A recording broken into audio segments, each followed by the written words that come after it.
তোমার রব কতটা দয়ালু, তোমার রব কতটা দয়ালু। অপরাধ নিয়ে চিন্তিত, তোমার অপরাধ নিয়ে তুমি লজ্জিত।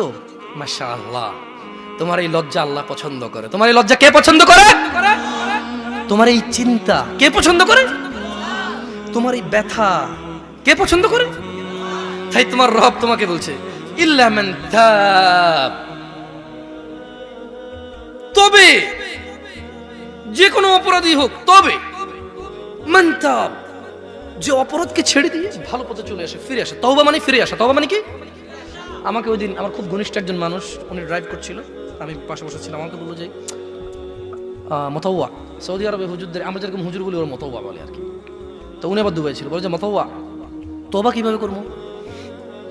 আমি খুব পেরেশান হয়ে গেছি যে তওবা কিভাবে করবে। বললাম যে তওবা মানে তো ফিরে আসা। ধরেন আপনি কোনো কাজে লিপ্ত আছেন, মানে যে কোনো কাজ যেটা অপরাধ, যেটা কি তওবা মানে কি বলে দেবো আপনাদের। আপনি কি শিখতে চান তওবা কিভাবে করে? খুব সহজ, কোনো হুজুর লাগবে না, কোনো কোরআন খতম লাগবে না, কোনো কাউকে দাওয়াত দেওয়া লাগবে না। দিন হতে হবে জরুরি নয়, রাত হতে হবে জরুরি নয়, নামাজের সময় হতে হবে জরুরি নয়, জরুরি নয় ওযু থাকতে হবে। তওবা এখন এখানে করা যায়। তওব মানে রিটার্ন।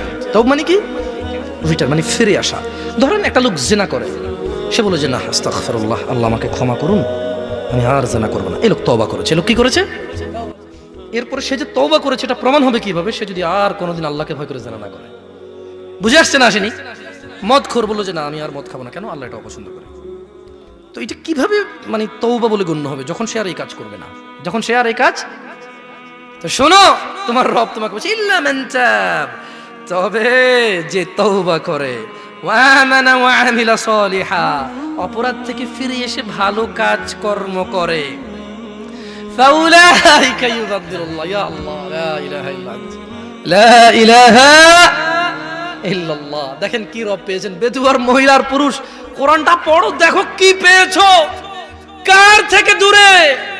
মা গররাকা বিরাব্বিকাল কারীম ইয়া নাস, কিসে তোমার এত দয়ালু রব থেকে তোমাকে দূরে রেখেছে? কি তোমার রবের দয়া দেখবে? বলছেন যে ফাউলাইকা ইউবাদদিলুল্লাহু সাইয়্যাতিহিম হাসানাত, বলছেন যে আল্লাহ তোমার অপরাধকে নেকিতে পরিবর্তন করে দেবে। তোমার জিনা এটা নাকি নেকি হয়ে যাবে, তোমার মদ এটা নাকি নেকি হয়ে যাবে, তোমার অন্যায় অপরাধ এটা নাকি সওয়াব হয়ে যাবে। তোমাকে একটা উদাহরণ দেই। আসলে মাশাআল্লাহ এখানে বেশ পয়সাওয়ালা মানুষজনের আড্ডা, এখানে ঠিক আছে টাকা পয়সার উদাহরণ দিলে। ধরে নেন রাসেল সাহেবের কাছে টাকার অভাব নাই মোটামুটি, তো আমাকে উনি খুব পছন্দ করবেন বলেছে যে এই পথে যদি তুমি চলো জামশেদ, আমি তোমাকে খুব ভালোবাসবো, আমার খুব পছন্দ এই পথে চলা। তো ধরে নেন আমি বিপথে চলি, উনি আমাকে পছন্দ করে, কেন জানি হইতে পারে না। কিছু মানুষকে এমনি ভালোবাসে না, অনেকে জিজ্ঞেস করে তুই কি পাইছিস বেটা, এটা নষ্ট, ঠিক না? ঠিক কিনা? তো এখন যার হৃদয়ে আল্লাহ যার জন্য ভালোবাসা দেয়। তো আমি খুব উল্টাপাল্টা চলাফেরা করার পরে একদিন ধরেন কোন একটা কাজ, জায়গা জমি সব বিক্রি করে একটা ভিসার ব্যবসা শুরু করছি। আর যেই লোকের সাথে শুরু করছি ওই লোক আমার সমস্ত টাকা পয়সা যা আমাকে দিয়েছে সবগুলো ধরেন 10 লাখ টাকা জাল টাকা দিছে। কয় লাখ টাকা জাল টাকা দিছে? 10 লাখ। আচ্ছা, এখন আমি খুব লজ্জিত। এবার ধরেন রাসেল সাহেব যাচ্ছে, আমি খুব মানে আগে যেরকম আমি ডোন্ট কেয়ার, কি care, don't care who is Russell সাহেব।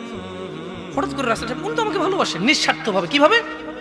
আল্লাহ আমাদেরকে কিভাবে ভালোবাসে মনে রাখবেন কি রব পেয়েছেন। এবার রাসেল সাহেব আমাকে বললো যে কি জামশেদ কি হইলো, কি হুন্ডা কই, বাইক কই, গাড়ি কই, হ্যাঁ তারপরে ব্যাস লাইট কই। আমি বললাম যে আসলে ভাইয়া আপনার কাছে সরি বলার জন্য অনেক চেষ্টা করছি, পাই নাই, আমি খুব বিপদে পড়ে গেছি। আচ্ছা বলো কি হয়েছে বলো। ধরুন উনি দেখতেছে যে আমার একটা উজ্জ্বল ভবিষ্যৎ আছে, আমাকে দিয়ে উনি কোনো কাজ লাগাইতে পারবে, উনি দেখতেছে যে সমাজ সংস্কার হবে। তো উনি বললো যে কি হয়েছে।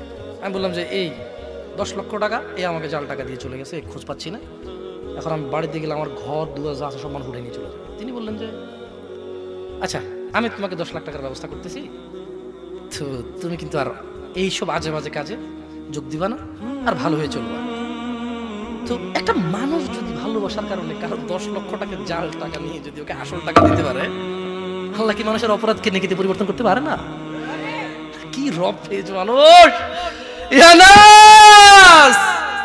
কি রব পেয়েছো। কার থেকে দূরে তুমি কার কিতাব পড়ো না, তুমি কার কথা পড়ো না? তুমি দেখেছো কখনো তিনি তোমাকে কত ভালোবাসে?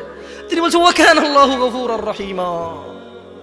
তিনি বলছেন নিশ্চয়ই আল্লাহ অতীব দয়ালু ক্ষমাশীল।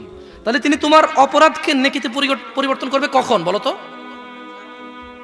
এই যে তোমরা ওয়াজ শোনো, বুঝো না, আল্লাহ মুসিবত, আল্লাহ একটু মনোযোগ দিয়ে শুনতে হবে। ইল্লা মান তাব, তবে যে ব্যক্তি অপরাধ থেকে ফিরে এসে ওয়া আমিলা সালিহা, নেক কাজ করবে, মানে অপরাধ ছেড়ে দিয়ে ভালো কাজ করবে, তার অপরাধকে আল্লাহ কি করবে?